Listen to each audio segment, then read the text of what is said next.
Emergencias, dígame. Mire, verá, estoy en una casa en la calle Oliva, en la confluencia con la calle Montevideo, y de ahí sale un olor repugnante. Es como si hubiera un animal muerto dentro. ¿Puede usted ver algo? No, no se ve nada. Hay un patio, pero está lleno de cosas y no alcanzo a ver nada. Pero en cualquier caso, el olor no parece proceder del patio, parece que viene del interior de la vivienda. Gracias por llamar, mandamos una patrulla.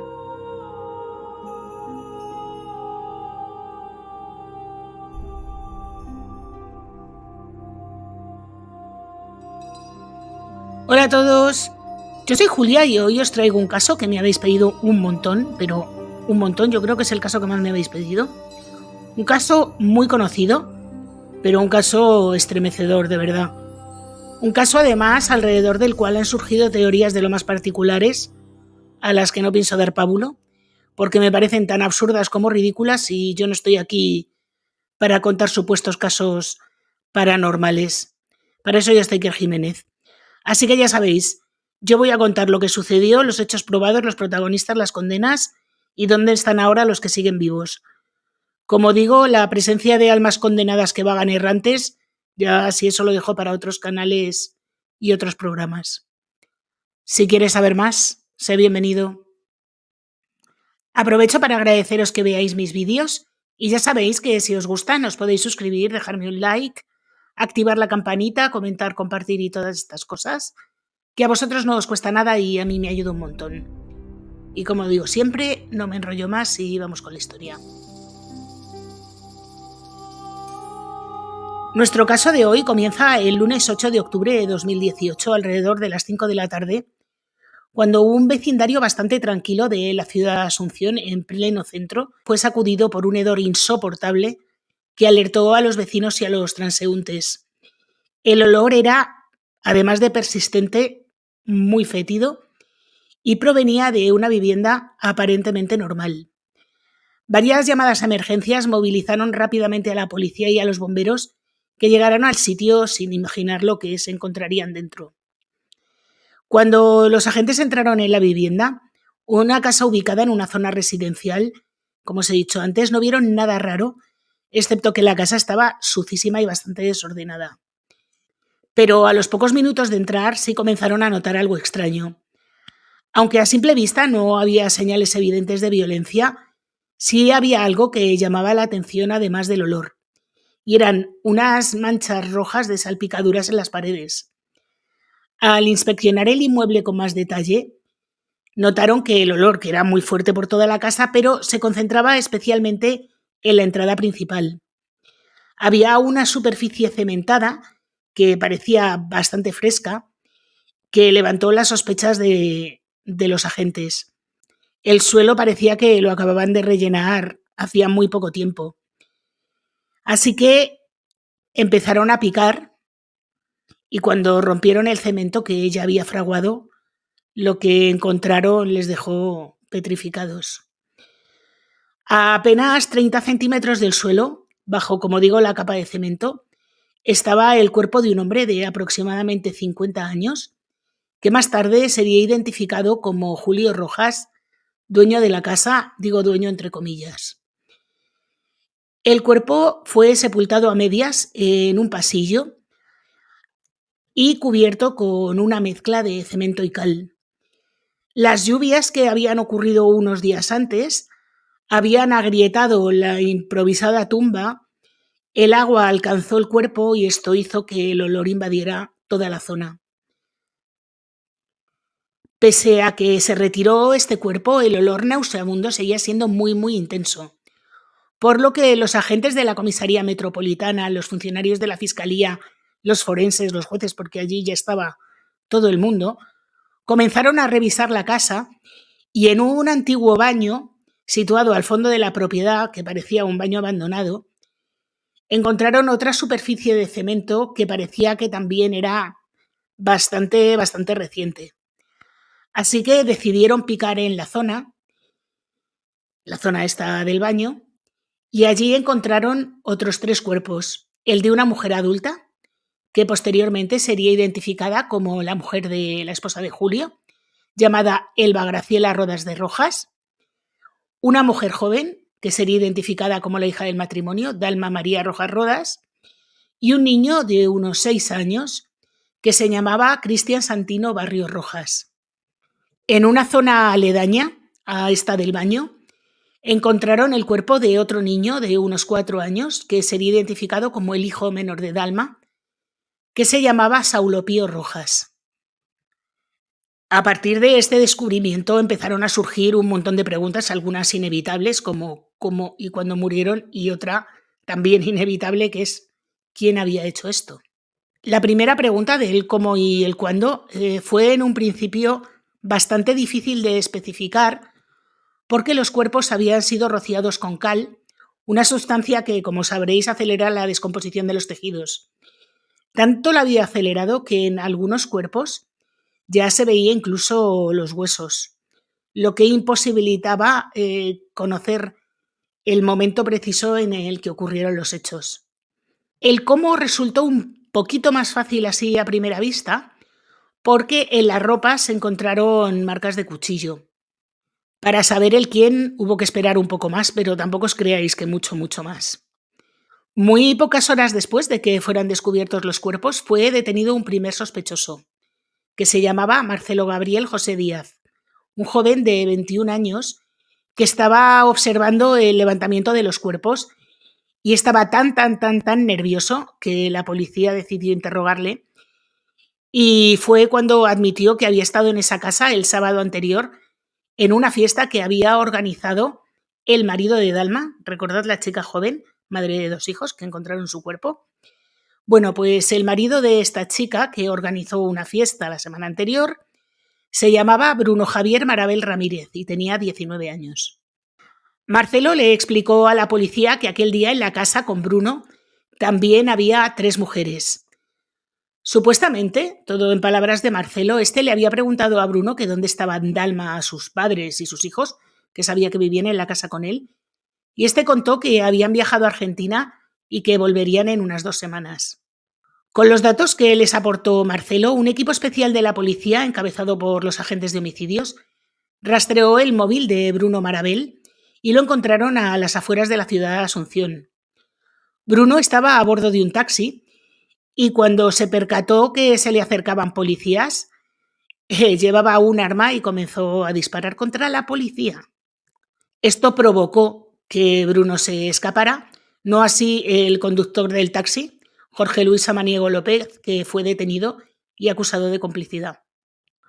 Poco después de este incidente en el taxi, del que escapó Bruno, fueron detenidas las 3 mujeres que estuvieron en la casa durante la fiesta, que eran María Araceli Sosa, una amiga de Bruno, Alba Rosalía Armoa Núñez, que era la nueva pareja de Bruno, y Elicis Díaz, una amiga de Alba, y las detuvieron porque a la policía le pareció muy sospechoso que estuvieran todos allí en la casa en días muy recientes y que no hubieran notado nada raro.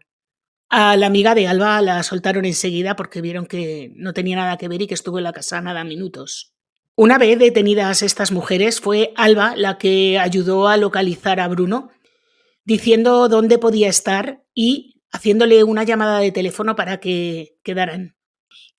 Y así fue como a las 10 de la noche, Bruno Marabel fue interceptado tras intentar pasar un puente hacia la frontera de Argentina, país al cual pretendía escapar. Como es evidente, la policía no tardó nada en empezar a enfocar la investigación en Bruno Marabel, el marido de Dalma. Al parecer, algunos testigos le vieron acercarse al lugar cuando ya estaban los agentes e incluso los periodistas. Al notar el barullo y la presencia policial, se escabulló. Poco después, contactó con Alba para decirle que huyeran juntos a Argentina, pero Alba le dijo que de ninguna manera, y eso que ella no sabía todavía nada de lo que había pasado. A pesar de que todas las pruebas le apuntaban, Bruno se declaró completamente inocente desde el principio. Evidentemente, la fiscalía no se creyó absolutamente nada y ya desde el primer momento le acusaron de feminicidio en el caso de Dalma y de homicidio doloso por las otras 4 víctimas. A los demás detenidos se les imputó como cómplices y además se solicitó prisión preventiva para todos porque la fiscalía apreciaba que había posibilidad de que huyeran. Bueno, y llegados a este punto voy a hacer un mini resumen porque aquí hay nombres muy parecidos y creo que puede haber un poquito de confusión. Cuando la policía entra en la vivienda porque encuentra un olor horrible, en la casa encuentran 5 cuerpos. Estos 5 cuerpos son los de Julio y Elba, un matrimonio de unos 50 años que vive en esa casa junto a su hija Dalma, los 2 niños de esta, que son un niño de 6 años y un niño de 4. Y estos son los cuerpos que se encuentran. Dalma, la hija, estaba casada con Bruno Marabel.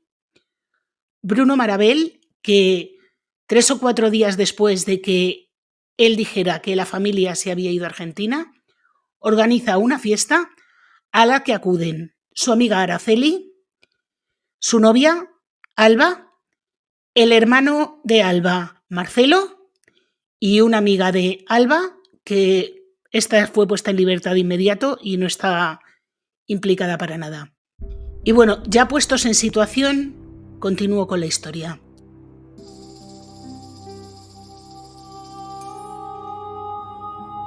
La policía está convencida de que Bruno acabó con toda la familia básicamente después de haber acabado con Dalma en un hecho que se consideraba en un principio violencia de género. Dalma, la madre de los 2 niños pequeños, tenía una vida un tanto complicada, había estado en varias relaciones previas, de las cuales nacieron sus 2 hijos, pero actualmente estaba viviendo en casa de sus padres, Elba y Julio, después de haberse casado con Bruno. Bruno explicó que conoció a Dalma en un gimnasio donde ambos entrenaban boxeo y al principio, según sus propias palabras, se enamoraron, pero con el tiempo las cosas cambiaron. Dalma, a decir de Bruno, mantenía otras relaciones y eso desgastó la suya propia.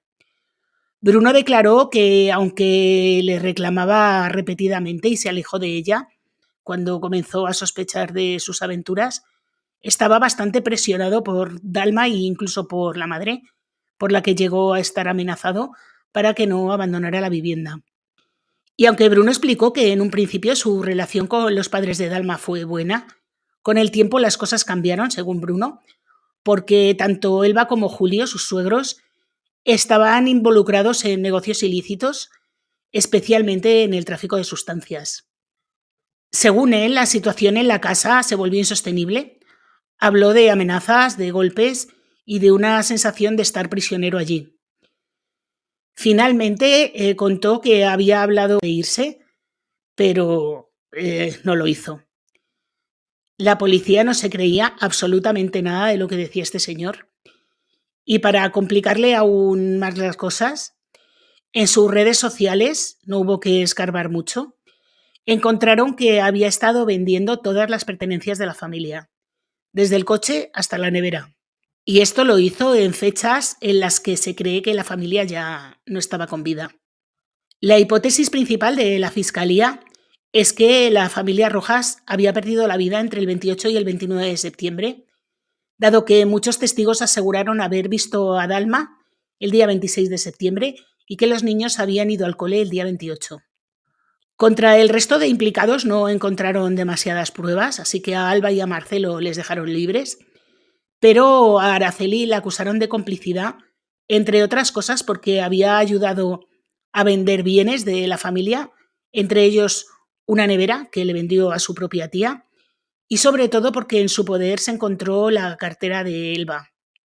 Ella explicó que la cartera se la había regalado Bruno y que como ella ya sabía que Bruno estaba vendiéndolo todo, pues no le dio mayor importancia.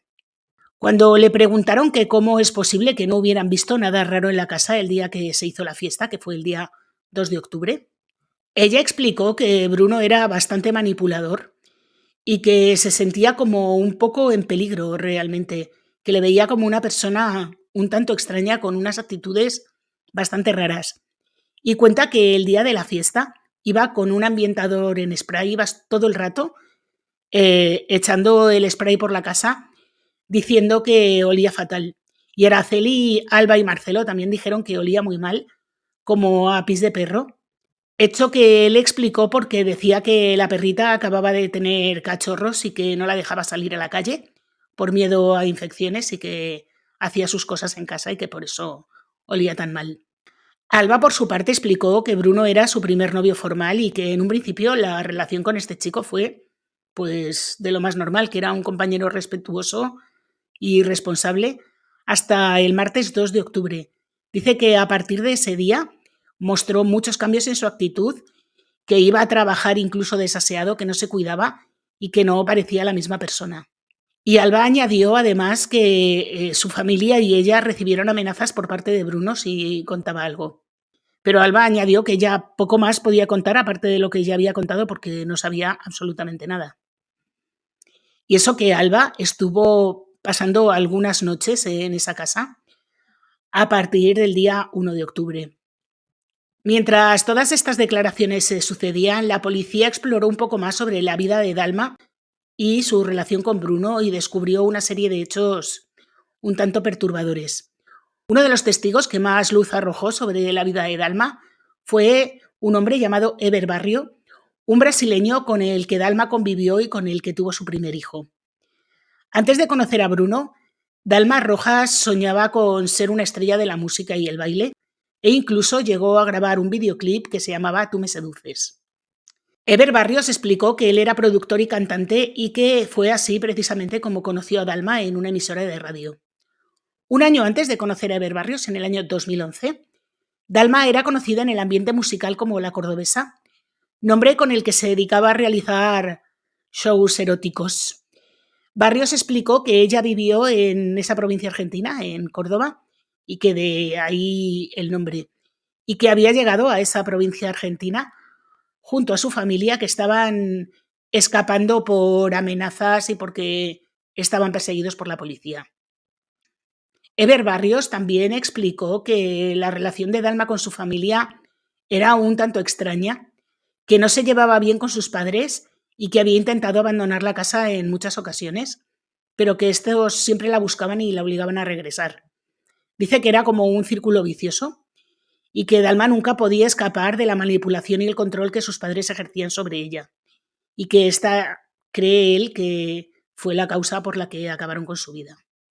Porque Eber Barrios en un principio nunca pensó que Bruno fuera el culpable de todo lo que había ocurrido. Él pensaba más bien en que eran sicarios los que habían acabado con toda la familia, porque tanto Elba como su marido Julio estaban metidos en un montón de asuntos bastante peligrosos. Lo que la fiscalía descubrió investigando sobre la vida de este matrimonio es que durante años vivieron una vida aparentemente convencional en la localidad de Fernando de la Mora, en el área metropolitana de Asunción, la capital de Paraguay, como os he dicho antes, y que fue allí donde en 1992 nació su única hija, Dalma. La niña creció en un entorno que en apariencia ofrecía estabilidad, asistía a un colegio privado, mientras su madre dirigía un lavadero de coches en una propiedad que tenía alquilada. Sin embargo, en el año 2005 hubo una primera señal de irregularidades cuando Elba Rodas fue sancionada con una multa bastante fuerte por operar su negocio sin licencia ambiental. Esto le causó una serie de perjuicios económicos que fueron agravándose con el tiempo, especialmente por la adicción de Julio Rojas a los juegos de azar. La pareja se vio obligada a abandonar el negocio y dejar de pagar el alquiler. Pero como no terminaba de irse del lavadero, terminó todo esto en un gravísimo enfrentamiento con los dueños del local y Elba Rojas, en ese momento, intentó apropiarse del inmueble falsificando documentos, por lo cual tuvieron que salir huyendo de la zona. Incapaz de ganarse la vida de otra forma, decidieron dedicarse a los negocios ilícitos. Al parecer, Elba solía merodear estaciones de peaje para anotar matrículas de vehículos, haciéndose pasar por asistente fiscal mediante una credencial falsa. Con esta información, Rojas accedía al registro de automoción, falsificaba documentos y así la pareja iniciaba demandas civiles fraudulentas que le permitieron apoderarse de al menos 30 camiones que luego revendieron posteriormente en el mercado negro.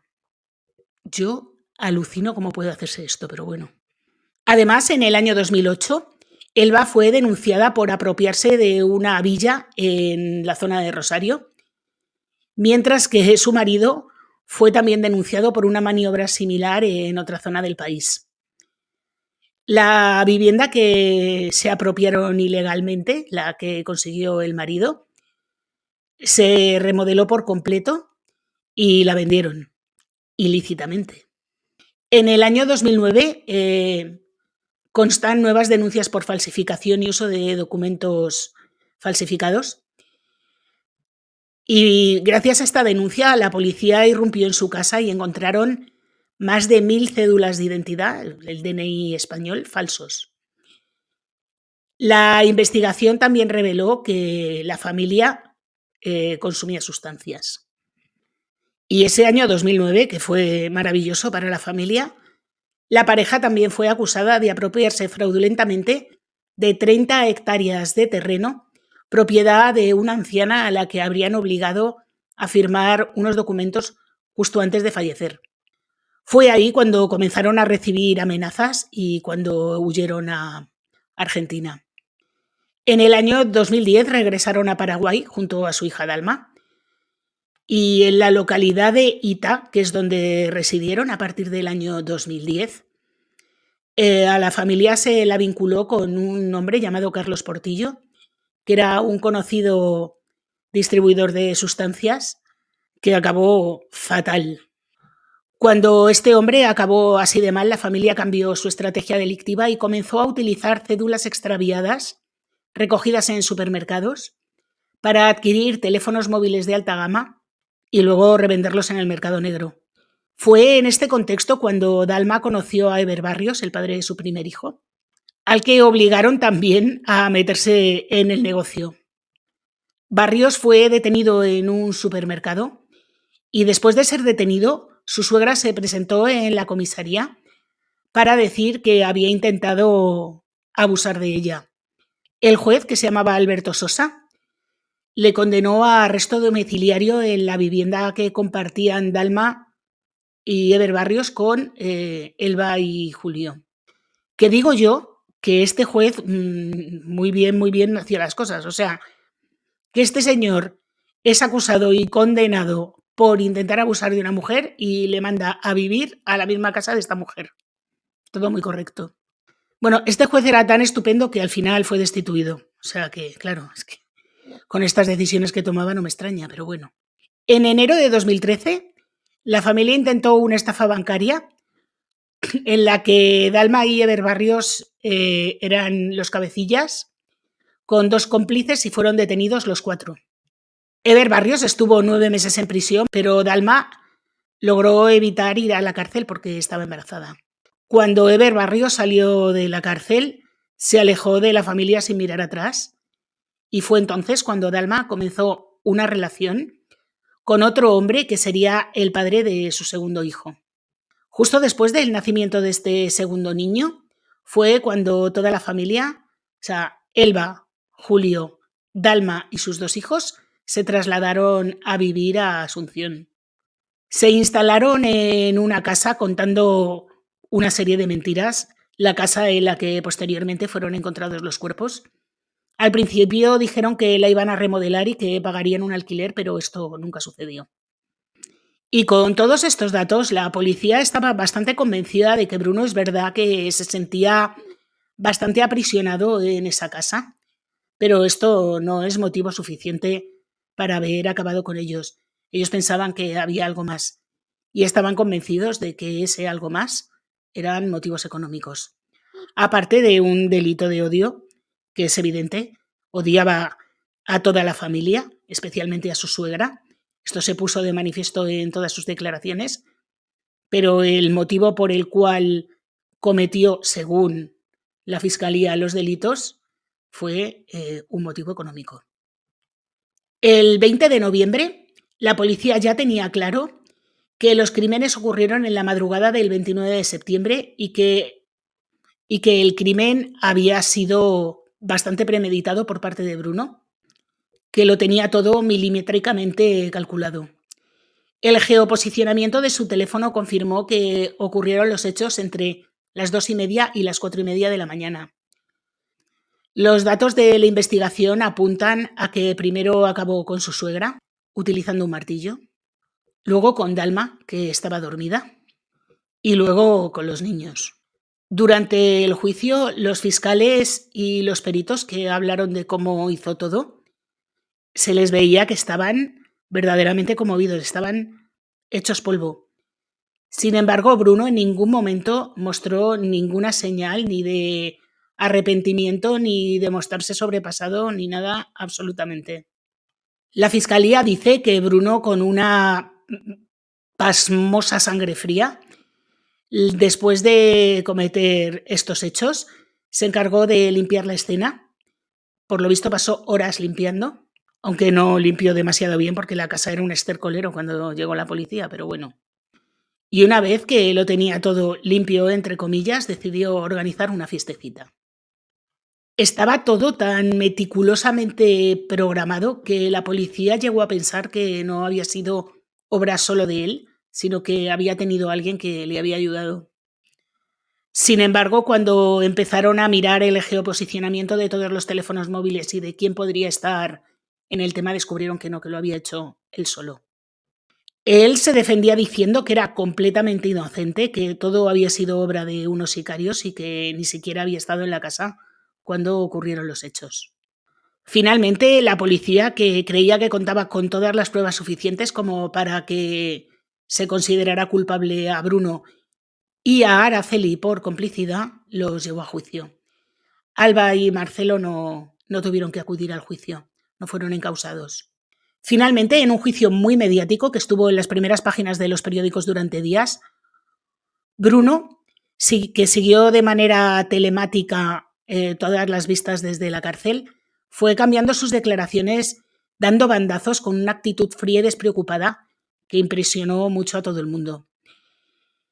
Al final, cuando llegó el juicio, ya no se consideraba inocente de todo. Él decía que sí que había acabado con Julio, porque éste le había confesado que había acabado con Dalma y con los niños, además de con su mujer. Dice que esto le puso muy, muy nervioso y que eso, sumado al hecho de que veía su vida en peligro, pues decidió acabar con él. Los peritos psiquiatras, sin embargo, le calificaron como un narcisista egocéntrico y peligroso, pero perfectamente consciente de todos sus actos. Alguien que no tenía posibilidad ninguna de reinserción social porque tenía un altísimo desprecio por la vida humana. El médico forense explicó cómo se quitó de en medio a todos los miembros de la familia y no voy a entrar en más detalles que los que os he contado porque es horrible. Lo que sí os voy a decir es que grabó en vídeo al niño pequeño mientras estaba fatal. Involuntariamente envió este vídeo, esta grabación a través del WhatsApp. ¡Qué horror! Después de la exposición del forense y del psiquiatra, llegó el testimonio de los técnicos que habían logrado geoposicionar el teléfono durante toda la noche. Así demostraron que entre las 2:30 y las 4:30 estuvo en la casa, que luego salió de ella, se encontró con unos amigos, que fueron a un bar, pero como este bar estaba cerrado, se fueron a un restaurante muy conocido en la ciudad porque estaba abierto las 24 horas, y allí se tomaron una foto. A las 7 de la mañana de ese mismo día se presentó en una tienda y pidió que le llevaran hasta su casa una caja con bolsas de arena, cal y cemento. Aparentemente, ayudado por una carretilla, llevó los cuerpos hasta el baño y el pasillo, les echó cal y a eso de las 15 horas invitó a Alba y Araceli a la casa, pero ellas simplemente entraron y salieron, no estuvieron allí. Alba incluso, como ya os he dicho antes, pasó algunas noches allí y no se dio cuenta de nada, pero, como os he dicho también al principio, hubo una fuerte tormenta el fin de semana anterior a que se descubrieran los cuerpos y al parecer eso agrietó el cemento que no había terminado de fraguar e hizo que saliera el olor y fue así como les encontraron. Tenían tantas pruebas contra él que finalmente fue considerado como el único autor de todo y condenado a 30 años más 10 como medida de seguridad. La presidenta del tribunal en su sentencia explicó que no se trataba de una sentencia de sospechas, sino de convicciones y que el delito lo había cometido sin ayuda de otra persona. Por lo cual, claro, Araceli, que estaba acusada, salió en libertad. En la sentencia, las juezas explicaron que Bruno no reflejó ninguna emoción ni sentimiento de remordimiento por todas las escenas que se mostraron durante el juicio y que se pasó todo el juicio riendo, bebiendo agua, claro, porque estaba en la cárcel, y conversando con los guardias como si aquello no fuera con él. Actualmente Marabel se encuentra cumpliendo condena en la cárcel regional de Concepción después de pasar por varias penitenciarias de Paraguay desde el año 2018. En una entrevista reciente aseguró estar haciendo el máximo esfuerzo por cambiar. Tengo un hijo al que estoy tratando de ayudar, tengo a mi pareja, mis padres y familia. Lo que hice ya lo confesé con Dios y con las personas que debía hacerlo, no con quienes me critican. Porque sí, habéis oído bien, después de entrar en prisión a Bruno le llovieron las novias, inició una relación con una de estas chicas y tuvo un hijo con ella. Yo no sé en qué piensa esta gente de verdad. Su padre, que dice que le apoya, pues su padre en un principio dijo que su hijo era completamente inocente, hasta que comenzó a ver las pruebas y dijo que si él le había hecho eso a unos niños, se merecía toda la condena que pudiera caerle encima. Hay una entrevista en la que se ve al padre completamente destruido. Es que, madre mía, darte cuenta que tienes un hijo así tiene que ser devastador, ¿eh? Bruno Marabel, en el colmo de la hipocresía, dice que se encuentra abandonado institucionalmente, que no han intentado con él ningún proceso de reinserción, a pesar de que cuenta con conocimientos de barbería y experiencia en el ámbito gastronómico.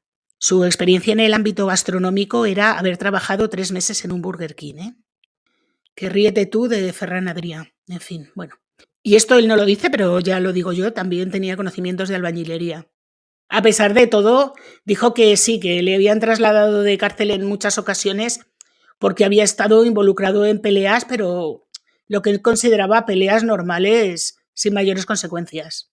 Incluso dijo que en un motín reciente hubo un intento de quitarle del medio y que le tuvieron que proteger las autoridades. Y también explicó que realmente es un incomprendido porque él tiene muchísimo apoyo del exterior, especialmente de su pareja, y de lo que él denominó su grupo de fans. Tengo muchas admiradoras que me envían ropa, dinero, calzado, comida, de todo. A cambio me piden conocerme y yo les dejo que me visiten. Incluso he recibido propuestas sentimentales de hombres. ¿Cómo te quedas? Y por último volvió a defender su versión de los hechos alegando que solo fue responsable de acabar con Julio Rojas y todo para defenderse, que él no había hecho nada ni había preparado nada. Él una mosquita muerta. Y que incluso él había estado viviendo en la casa y no se había dado cuenta de todo lo que había allí. Menudo tipejo. Y bueno, por último os voy a contar sobre la casa que en muchos vídeos y muchos documentales y muchos reportajes que he visto es como la gran protagonista de la historia, la llaman la Casa del Horror. De hecho, si ponéis en Google Maps Casa del Horror Paraguay, aparece la dirección y fotos de la casa. Bueno, pues la casa dicen que es una casa que está maldita y que allí han pasado un montón de cosas. Durante mucho tiempo se dijo que en esa casa había ocurrido un crimen 105 años atrás, que ahí habían acabado con la vida del que llamaban ministro italiano, que es una especie de embajador, y que en su día tuvo muchísima repercusión. Os voy a dejar aquí una foto de un recorte de periódico en el que cuentan esta historia, y de verdad, si vosotros os enteráis de lo que pasó leyéndolo, le podéis dar a la pausa, es para haceros un monumento, porque yo al final me quedo con más dudas que certezas. No sé si se produjo un tiroteo involuntario, si fue un ajuste de cuentas, si fue por celos, si fue porque intentó hacerle algo a su mujer. O sea, a ver, no he entendido absolutamente nada de la información. Y está en perfecto español, ¿eh? Pero no sé, yo no entiendo lo que pasó. El caso es que falleció el ministro italiano que se llamaba Antonio Pitaluga. Sin embargo, los historiadores con el tiempo han dicho que esto no se produjo en esa casa, que fue antes de que se construyera la casa, aunque sí fue en el mismo solar. Lo que sí se produjo en esa casa fue una tragedia familiar de los dueños del local, los hermanos Palmieri de Finis, en el año 1982. Estos hermanos realmente eran dos niños pequeños que en el mismo año uno falleció, se cayó desde lo alto de un puente y a otro le secuestraron y acabaron con su vida. El autor material de la muerte del niño y del secuestro estuvo en la cárcel, estuvo condenado. Se llamaba Reinando Chamorro Chávez y fue condenado a 30 años de prisión y murió en el año 2003.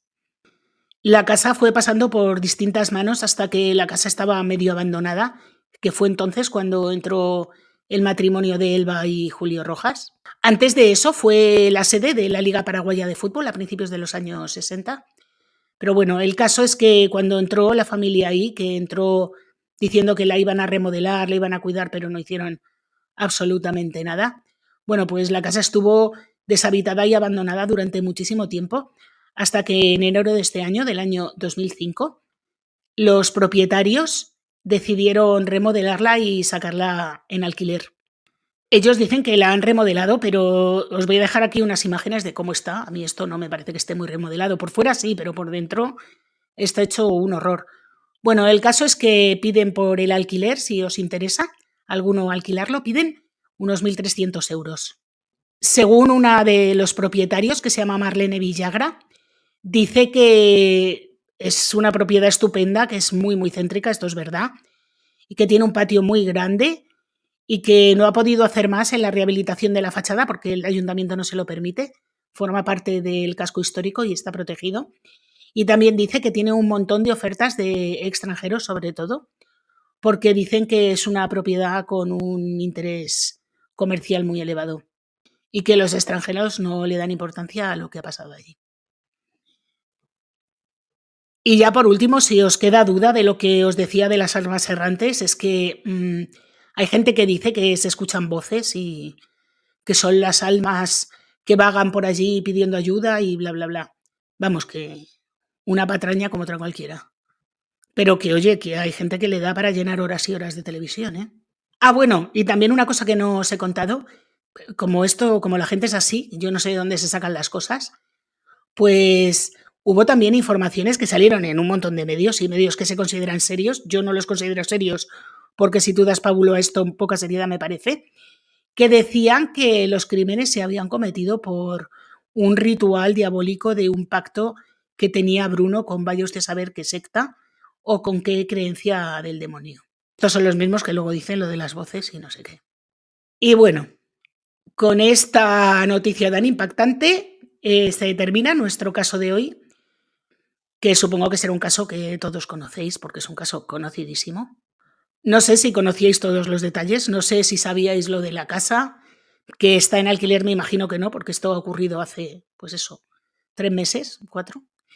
Lo de la trágica muerte de los niños que vivieron allí en el año 82, pero bueno, el caso que espero haberos descubierto algo nuevo si ya conocíais la historia. Si es así y os ha gustado, por favor, dejarme un like, activar la campanita, comentar, compartir y todas estas cosas. Suscribiros si no lo estáis. Y como subo vídeo todos los viernes, hasta la semana que viene.